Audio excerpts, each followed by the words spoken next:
Hi, I wanted to create a video here to show you what everything means on your child's standards-based grading gradebook. This is currently mine for Algebra 2 and Algebra 2 Financial. My name is Mr. Goulet or Eric Goulet. And if you're getting this link, you have my child in your class, or I have your child in my class.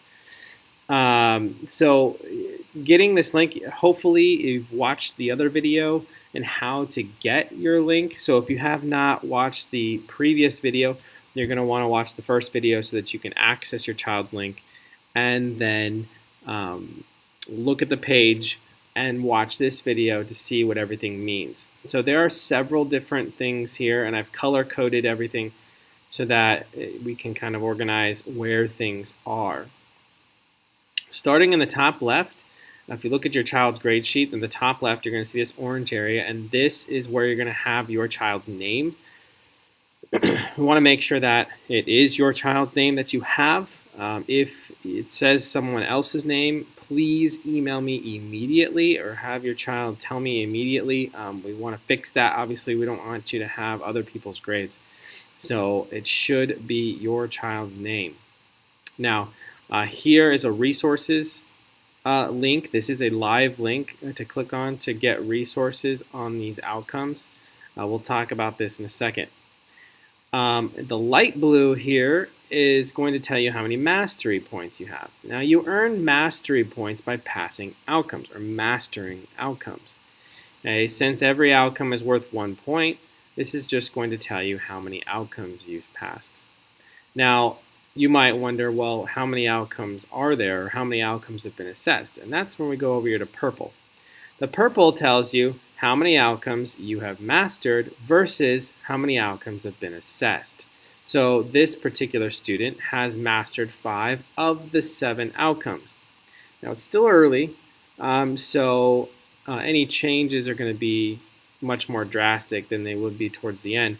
But 5 out of 7 calculates as a percent. So 5 out of 7 is like 0.7 something. And on our grading scale, that will translate to a C. And that brings us to the yellow part here, which is front and center. This is going to tell them their grade.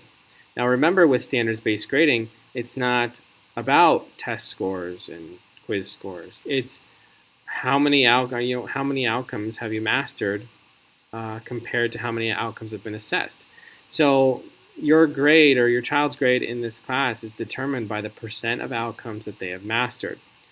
Currently, 5 out of 7 translates to a percent, 0.7 something, and that is a C minus. As we progress through the semester and these numbers get higher, it won't make such a big difference per outcome as it does now when there's only a few outcomes in here. So that's the main thing, that what they're going to look at and students are going to look at is their grade, obviously, and then they're going to look down here and see what they've mastered and what they haven't mastered. So every outcome is a standard, and we have decided along with the state what standards are going to be assessed in this class. Now, if you have Algebra 2 or Algebra 2 Financial, these outcomes might be different, but the setup is the same. So don't ignore these specific outcomes. Just understand that these are all the outcomes, and it goes all the way down to the bottom. You can see all the outcomes that have been or that will be assessed this semester. So this is what we've done so far in this fake scenario that I've created here with a fake student. We're not actually this far, but this is where we could be at any point in the semester. A couple things to notice here is on the right here, this is going to show you what the child has scored on each individual assessment. So we grade each outcome completely separately. So I will grade outcome 1, then I will grade outcome 2, then I will grade outcome 3. Even though on a test they might have 3, 4, 5, 6, 7 outcomes on the test, each one is graded individually with a score of 0, 1, 2, or 3. 3 being mastery. So when you get to a 3, okay, that is where we want to be. Now what it's going to do is when you take the assessment multiple times, So each one of these, this might be a quiz, this might be another quiz, and this might be the unit test. So this outcome has been assessed 3 different times, and on the first one they got a 1, then they got a 2, then they got a 3. What we want to see is this trend of increasing of ability here.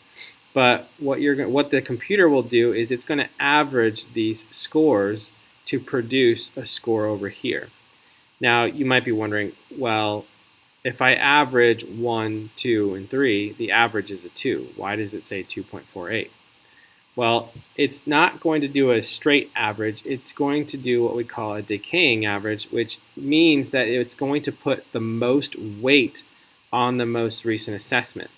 So this 3 here is going to have more value than the previous 2. And the most recent assessment on all of these will have more value. That is why it's more than 2. It's 2.48.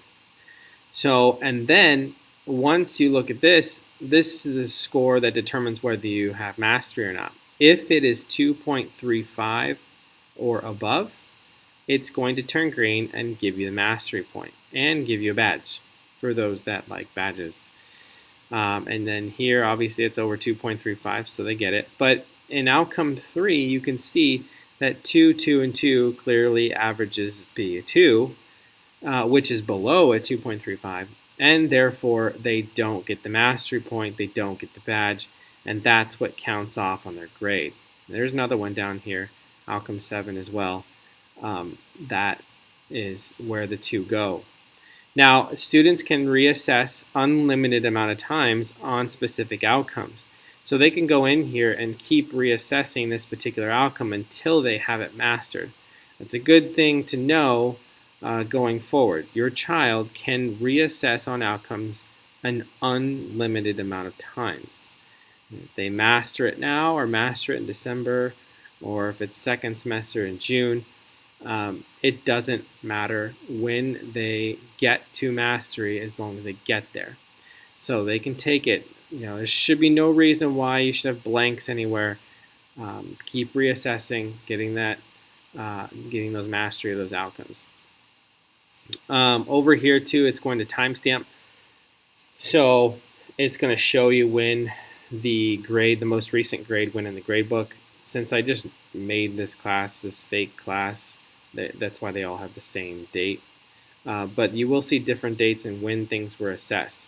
So if this person decides to get reassessed on it, on August 15th, and I grade it, it's going to say August 15th here to let them know, hey, that has been graded, you've been reassessed on that. So a lot of stuff in here. So if I am this student and I'm looking at this, I go, okay, well I need to do outcome number 3. The question I always get is, well, where do I, how do I practice? How can I practice outcome 3 so I don't fail it again or not master it again? And that's where this resources thing comes up here. They can click this link, this live link that's going to take them to a list of the outcomes, and under each outcome you will see different practices that they can do to practice for mastering that outcome. So if I go to the link and I go to outcome 3, they will see several different practice opportunities to work on and ask questions and have checked and everything, so to make sure the next time they take it, they earn mastery. So that's what the resources thing is. So a lot of stuff. If your child has had standards-based grading before, you're probably familiar with this. Though if you're new to this and you have any questions, please don't hesitate to email me. I don't care. You can email me as many times as you want. If any questions, don't feel like any question's a dumb question. It can be complicated and overwhelming at first.